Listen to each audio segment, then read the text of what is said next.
Hi and welcome to Lesson 1 of WooCommerce Deposit, Introduction to WooCommerce Deposits.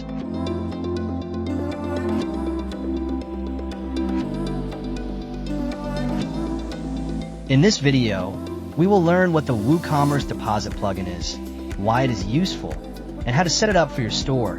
From your WordPress store, go to WooCommerce and click on Settings. Now, click on the Products tab and select Deposits. First, what is the WooCommerce Deposit plugin? It is a plugin that allows your customers to pay a deposit or split payments into installments. This is beneficial for high-value products or services where paying the full amount up front might be difficult for some customers.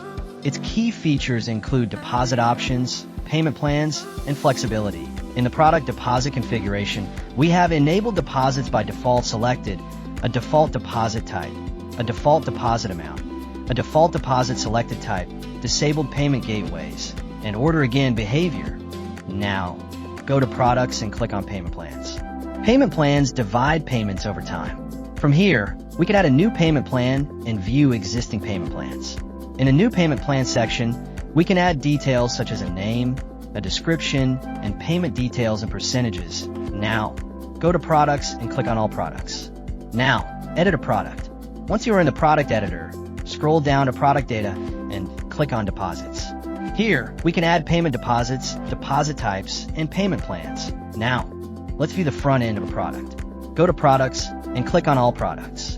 Now, go to a product and click on the View button. This smartphone costs $299 and comes with a 3-month payment plan. You will pay 30% up front. The remaining balance is split into 3 equal payments over 3 months. Now, click the Add to Cart button. Now, click on the Proceed to Checkout button. Add the billing details and click on Place Order. We have successfully purchased a product on a 3-month payment plan using the WooCommerce Deposit plugin. And that's it. In this video, you learned what the WooCommerce Deposit plugin is, why it's useful, and how to enable it globally. Subscribe to Sleekr Digital for more plugin tutorials.